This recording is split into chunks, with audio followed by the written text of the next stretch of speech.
My channel Raza homeopathy. दोस्तों, आज मैं होम्योपैथी की एक बहुत ही बेहतरीन दवा के बारे में बताऊंगा।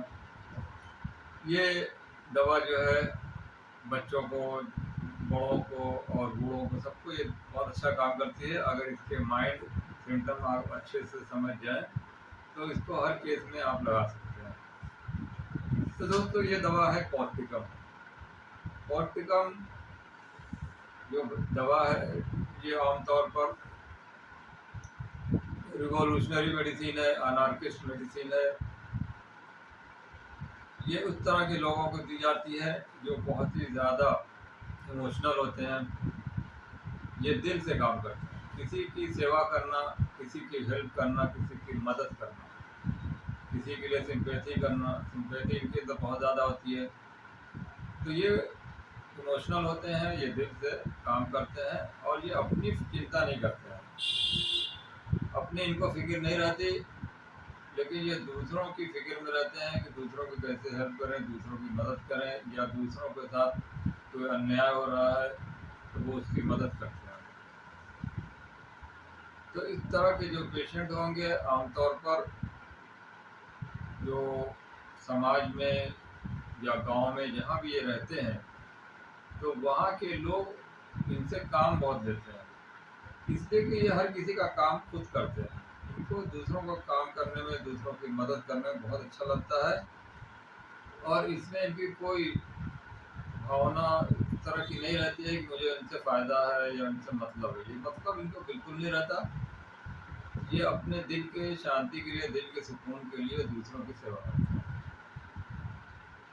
तो ये दूसरों की सेवा करते हैं तो केयर एंड वरी इनके अंदर बहुत ज़्यादा है, सिंपैथी फॉर अदर्स बहुत ज़्यादा है, इनजस्टिस कैन नॉट सपोर्ट। अगर किसी के साथ गलत हो रहा है तो वो वहाँ पर के खिलाफ आवाज़ उठाते हैं, किसी अथॉरिटी के खिलाफ भी आवाज़ उठाते हैं,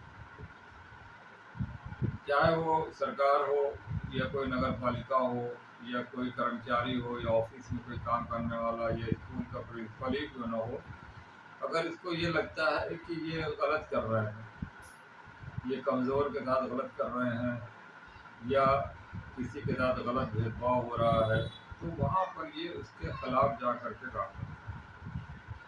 तो वो अथॉरिटी के खिलाफ भी खड़े हो जाते हैं।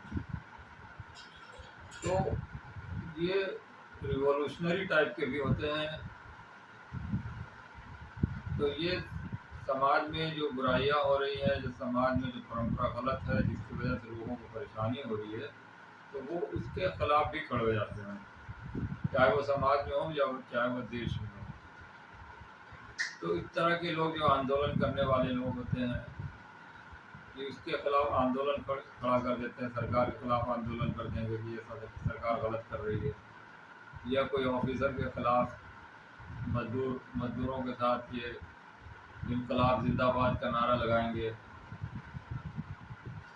और इनके अंदर ये सैनिटिज्म की भावना होती है, मतलब ये कि बहुत इसके लड़ाई झगड़ा भी ये कर लेंगे और ये बहुत सख्ती से उसको फॉलो करने की कोशिश करेंगे। तो ये हार्ड होते हैं और ये बिल्कुल पॉजिटिव रहते हैं कि हाँ, ये करना है तो करना है। ये गलत हो रहा है, बच्चे के साथ गलत हो रहा है या महिलाओं के साथ गलत हो रहा है, सेक्सुअल अब्यूज हो रहा है महिलाओं के साथ, तो वहाँ पर भी आवाज़ उठाते हैं। इमोशनल एक्साइटमेंट इनके अंदर बहुत ज़्यादा होता है, तो ये एक्साइटमेंट की वजह से इनको जो है ये अपने को रोक नहीं पाते। चाहे वो इंसान के साथ अन्याय हो, चाहे बच्चे या जानवर या महिला, किसी के साथ अगर ये अन्याय होता है ये बर्दाश्त नहीं कर पाते, ये उठ खड़े होते हैं। और अगर सामने वाला इनकी बात नहीं सुनता है तो वो आगे कानूनी कार्रवाई भी करते हैं। अगर कोई इलीगल काम हो रहा है तो वो लीगल पॉइंट से वो झगड़ा करेंगे। तो ये शुरुआत में ये इसी तरह के पेशेंट होते हैं। तो इनको जो इतनी अच्छी अच्छी बातें हैं, लोगों की हेल्प करना, मदद करना, इसके बावजूद ये बीमार पड़ते हैं। तो इसकी कई वजह होती है। तो इसमें एलिमेंट फ्रॉम एंगर, वेक्सेशन की वजह से होता है, या केयर एंड वरी बहुत ज़्यादा किसी की चिंता करना, केयर एंड वरी,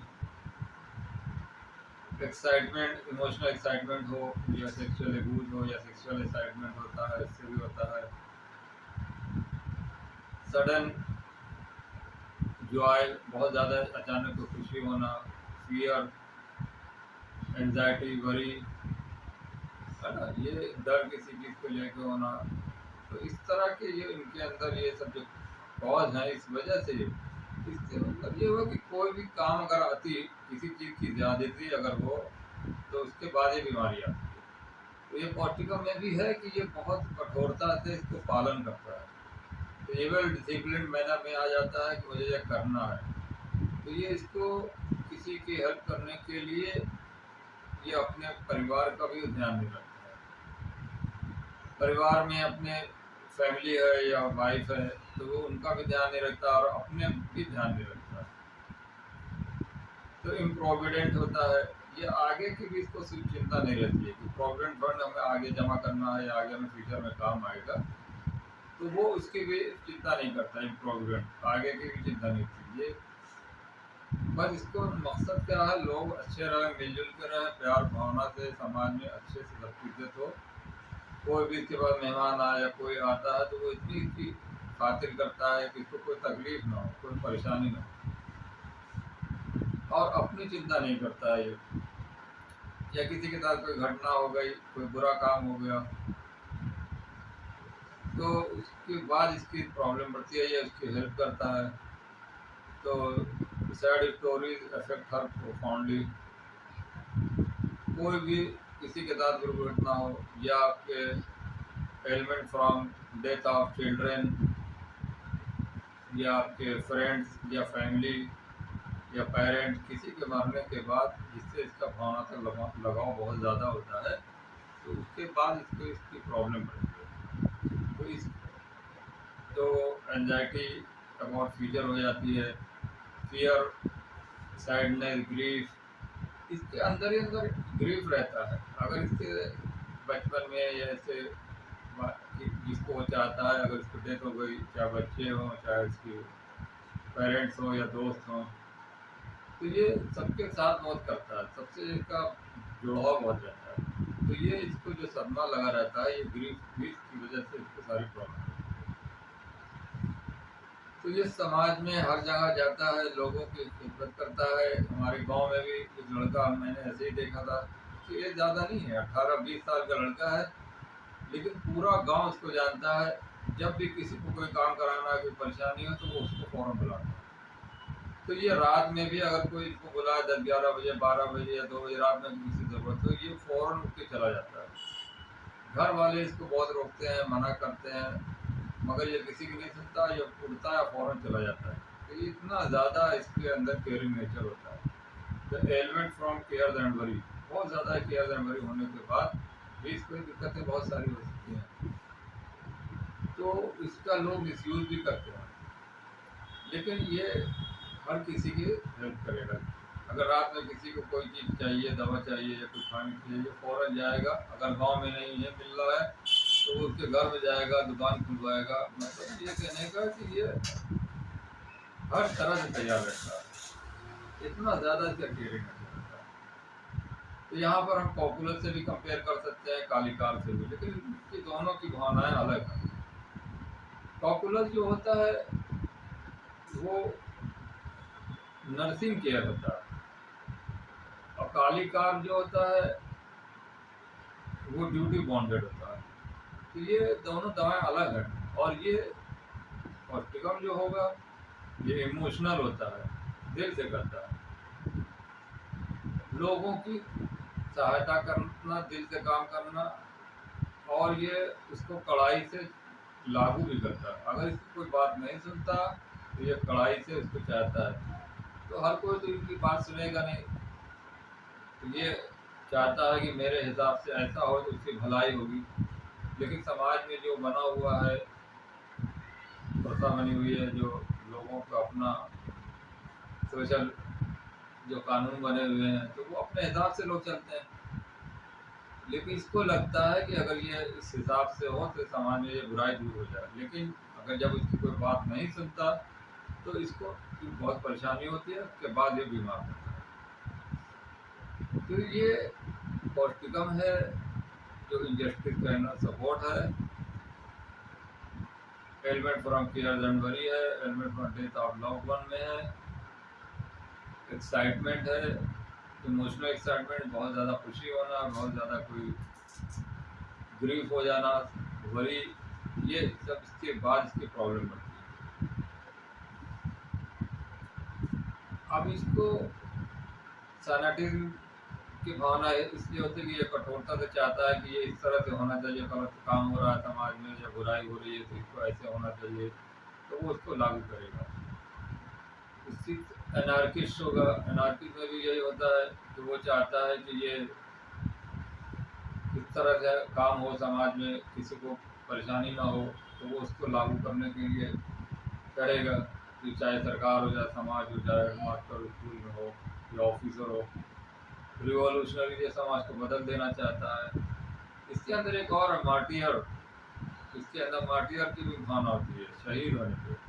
जो आर्मी के लोग आमतौर पर जो फौज में होते हैं, उनके अंदर जो भावना होती है देश के लिए मर जाना, है ना, देश के लिए लड़ाई करना ताकि देशवासी अच्छे से रहें, तो जो विदेशी ताकतें हैं उनके खिलाफ लड़ना। तो ये मतलब ये आर्मी के साथ ही नहीं है, समाज में भी अगर ऐसा है, बहू अगर इस तरह का कोई काम करती है घर के अंदर, दूसरों के लिए खाली सेवा कर रही है सबके और अपनी चिंता नहीं कर रही है, तो बहुत ज़्यादा जो काम कर रहे हैं उसके बाद अगर उनको दिक्कत आ रही है तो वहाँ पर पौष्टिकम दे, जो अपने बारे में नहीं सोचते। तो जो बूढ़े लोग होते हैं, जैसे बूढ़े अपनी बहू को भी कहते हैं कि ये बहू कितना काम कर रही है, इसको इतना काम नहीं करना चाहिए, इसको अपना भी ख्याल रखना चाहिए, अपने बच्चों का ख्याल रखना चाहिए। तो उस तरह के मेंटेलिटी भी आप देखेंगे समाज में होती है, जहाँ पे ससुर बहू की चिंता करता है या वाइफ की चिंता करता है या बेटे की चिंता करता है। तो ये लोग जो है बस चाहते हैं कि बुराई समाज में ना हो, कोई किसी का कोई दिक्कत ना हो, परेशानी ना हो। कोई गरीब बच्चा है तो वो उसकी सहायता करेंगे। ये उनके अंदर देशभक्ति की भावना भी बहुत ज़्यादा होती है। तो ये जो 15 अगस्त अभी कल गया है, उस मौके पर जो बहुत से लोग देशभक्ति के ये करते हैं, देश के लिए ये करना है वो करना है, तो इस तरह के जो पेशेंट है वो पौष्टिकम के लिए। तो ये कहते हैं कि सरकार का मतलब काम करना चाहिए, सरकारी स्कूल में अपने बच्चों को ये पढ़ाते हैं, ये सरकारी बस से सफ़र करते हैं, इनके पास हालांकि गाड़ी है, लेकिन ये कहते हैं कि नहीं, विलासिता नहीं होनी चाहिए, आराम से इंसान को नेचुरल ज़िंदगी गुजारना चाहिए, और ये सरकारी जो है सरकार को फ़ायदा होना चाहिए। तो इसलिए सरकारी स्कूल में बच्चों को पढ़ाएंगे, सरकारी बस से आना जाना करेंगे। तो ये घर के अंदर बहुत कड़ाई करते हैं, तो बच्चों को या वाइफ को कहेंगे कि आप नेचुरल तरीके से रहिए, घर में ये एसी लगाने नहीं देंगे, ये टीवी नहीं, वाईफाई मोबाइल ये सब यूज़ नहीं करो, इससे क्या होता है विलासिता बढ़ती है, आराम, इंसान को मेहनत करना चाहिए, दूसरों की सेवा करना चाहिए। तो ये इस तरह की जो भावना होती है वो पौष्टिकम की है। तो वो पौष्टिकम का पेशेंट जो होगा उसके घर वाले से ज़रूर नाराज़ रहते हैं, इसलिए कि ये घर वालों पे खर्चा नहीं करता, बाहर वालों पे अगर कोई भी मदद करने मांगने आ जाए ये फ़ौरन पैसा खर्च करते हैं। तो ये शारीरिक तौर पर भी करते हैं और पैसे से भी ये दूसरों की सहायता बहुत करते हैं। इनको दूसरों का दुख नहीं देखा जाता है, ये सिंपैथी इनके अंदर बहुत ज़्यादा होती है। तो इस वजह से ये इनके फैमिली वाले इनसे बहुत परेशान रहते हैं कि इन्होंने हमारे लिए तो कुछ नहीं किया लेकिन समाज के लिए कुछ किया। तो इसलिए ये पेशेंट जब बीमार पड़ता है तो समाज वाले, गांव वाले सब इनको आते हैं, इसलिए कि इनका जुड़ाव बहुत ज़्यादा सबके साथ रहने की वजह से समाज में भी इनकी इज्जत प्रतिष्ठा बहुत रहती है। लेकिन घर वाले इनको इसलिए नहीं देते कि ये घर की चिंता नहीं करता। हालांकि ये गलत है कि वो घर वालों के लिए तो करता ही है, लेकिन वो बाहर वालों को अगर कर रहा तो अच्छी बात है, गरीबों की मदद करना या जो बीमार है उसकी सहायता करना, कोई बीमार को हॉस्पिटल ले जाना, इलाज कराना अच्छे से। तो ये सब इसके अंदर भावना बहुत ज़्यादा आती है। तो दोस्तों ये पौष्टिकम का एक शॉर्ट समरी था, जो इसकी मूल भावना थी वो मैंने आपको बताया। तो इस भावना के जो पेशेंट अगर आपके पास आते हैं, उनकी बातों से उनसे आप पूछिए तो वो बताएंगे। तो इसी तरह के जो बच्चे होंगे, बहुत से बच्चे माँ लेके आते हैं कि जिनके डॉक्टर साहब बीमार हो रहा है, बार बार नज़ला जुकाम बुखार खांसी होता है, तो उससे आप पूछिए तो वो बताएंगे कि ये बच्चा कैसा है। अगर ये बच्चा उनका जो है बहुत ही माइल्ड है, बहुत ही शाई नेचर का है, टिमिड है और लोगों की हेल्प करता है, अगर बच्चा भाई बहन के साथ अगर पेरेंट्स मारते हैं तो ये रोकता है कि मत मारो मेरे भाई को, मत मारो। ये पेरेंट्स में भी आपस में झगड़ा होता है तो ये उनको भी समझाता है कि आप झगड़ा ना करो। तो ये इनको किसी के साथ इनजस्टिस अगर हो रही है तो बच्चे भी उसको नहीं बर्दाश्त कर पाते, हेल्पफुल होते हैं, माँ बाप की भी सेवा करते हैं, भाई बहन की सेवा करते हैं और स्कूल में बच्चों की भी सेवा करते हैं। तो ये हेल्प करना, केयरिंग करना, ये बच्चे के अंदर अगर ये नेचर आ रहा है तो उस हिसाब से आप इस सिम्टम पे दवा देंगे तो बच्चों को नज़ला जुकाम बुखार जो बार बार हो रहा है वो भी छूटेगा। तो ये माइल्ड शाइनेस होगी, टिमिडिटी होगी, हेल्पफुल होगा, केयर एंड वरी होगा, इंजेक्टिव कैनल सपोर्ट, तो इस पर आप बच्चे को भी डाल सकते हैं। इसी तरह बूढ़े भी आएंगे, बूढ़ों को भी इस तरह के देंगे कि वो भी बताएंगे कि मुझे किसी के साथ, बहू के साथ या किसी और लोग महिला के साथ या किसी के साथ अन्याय होता है, उनको देखा है, लेकिन ये कमज़ोर है, ये हेल्प नहीं कर पाते। तो इस वजह से इनको बहुत सैडनेस आती है, ग्रीफ में चले जाते हैं, एंजाइटी होती है देख देख करके, इसलिए कि अब इनकी शारीरिक ताकत है नहीं कि मदद कर सकें। तो वो बोलते रहते हैं कि ये गलत है, इसके साथ ऐसा नहीं होना चाहिए। तो इस तरह के सिम्टम भी अगर बूढ़े लोग बताते हैं तो उनको कोई भी बीमारी हो तो आप वहाँ पर पौष्टिकम जरूर दें। ज़रूरी नहीं है कि जो पौष्टिकम का जो फिजिकल सिम्टम है कि यूरिन पेशाब हो जाता है खांसने से, तो वहाँ पर आप इस सिम्टम पे भी दे सकते हैं, लेकिन इसके साथ अगर माइंड सिम्टम मिलता है तब ये बेहतरीन काम करेगी। या पैरालिसिस ऑफ सिंगल पार्ट्स, या आँख का एक पार्ट, कोई आईलेट पैरालाइज हो गई, या होंठ पैरालाइज, या जबान पैरालिसिस हो गया, ये एक साइड का चेहरा पैरालाइज हो गया, तो ये आमतौर पर ये ठंडी हवा लग जाने की वजह ड्रॉप ऑफ एयर अचानक हुआ है। और उसके साथ साथ ये माइंड सिम्टम भी अगर पेशेंट का मिल रहा है तो वहाँ बेहतरीन पॉजिटिव है। इसलिए कि ये बहुत कठोर प्रकृति के हो जाते हैं, इसलिए कि ये बहुत कड़ाई से अपना चाहते हैं कि हमारी बात जो है ये सही है, इसी हिसाब से सबको चलना चाहिए। तो ये जो कठोरता आती है, इनके शरीर में भी कठोरता आ जाती है, स्टिफनेस आ जाती है, हाथ पैरों में जकड़न आ जाएगी, पैरों घुटनों में जकड़न आ जाएगी, जो हार्ट्स हैं, हार्ट की जो आर्टरीज हैं वो कड़क हो जाएंगी, कोलेस्ट्रॉल डिपॉजिट होने लगेगा, ट्राइग्लिसराइड बढ़ जाएगा, या ब्रेन हीमरेज हो सकता है, जो नसें खड़ी हो गई हैं, जहाँ लचीलापन नहीं हो रहा है, स्टिफनेस अगर आर्टरी में आ रही है तो वहाँ पर पैरालाइज होने का डर है। इसीलिए गले की जो मसल्स हैं, मसल्स में भी हार्डनेस आ गई है, तो ये मसल को मजबूती देती है, जो ताकत देती है। इसलिए जो इसका जो स्टिफनेस नेचर है, इस वजह से ये मसल्स और आर्टरी में जो स्टिफनेस आ रही है, इस वजह से इसको पैरालिसिस होने का भी डर रहता है, ब्रेन हेमरेज होने का डर रहता है, या हार्ट अटैक या हार्ट स्ट्रोक। तो ये इस सिम्टम के अनुसार इसका जो है आप जरूर। तो दोस्तों उम्मीद है इस पौष्टिकम की थीम समझ में आ गई हो। इस थीम को आप जरूर समझें, इस थीम के अनुसार ही आप इस दवा का उपयोग करें। कोई भी बीमारी हो उसे सफलतापूर्वक इस्तेमाल करें, चाहे वो शरीर में तरह तरह के मस्से वार्ड्स हो रहे हैं तो उसमें भी ये बेहतरीन काम करेगी। गला बैठ गया है, होर्सनेस ऑफ वॉइस हो गया है, वो महिलाएं बताती हैं कि यूरिन नहीं उठता है, इनवॉल्ट्री यूरिन हो जाता है, या खांसने के बाद यूरिन हो जाता है, या घुटना अचानक चटक जाता है, या पैर अचानक पड़ जाते हैं, स्टिफनेस कहीं आ जाती है, तो वहाँ पर आप पौष्टिकम दें। तो दोस्तों उम्मीद है ये वीडियो पसंद आया हो, पसंद आया हो तो लाइक करें, शेयर करें, और जिन लोगों ने चैनल को सब्सक्राइब नहीं किया तो प्लीज़ सब्सक्राइब करें। Okay, thank you, be happy, be happy.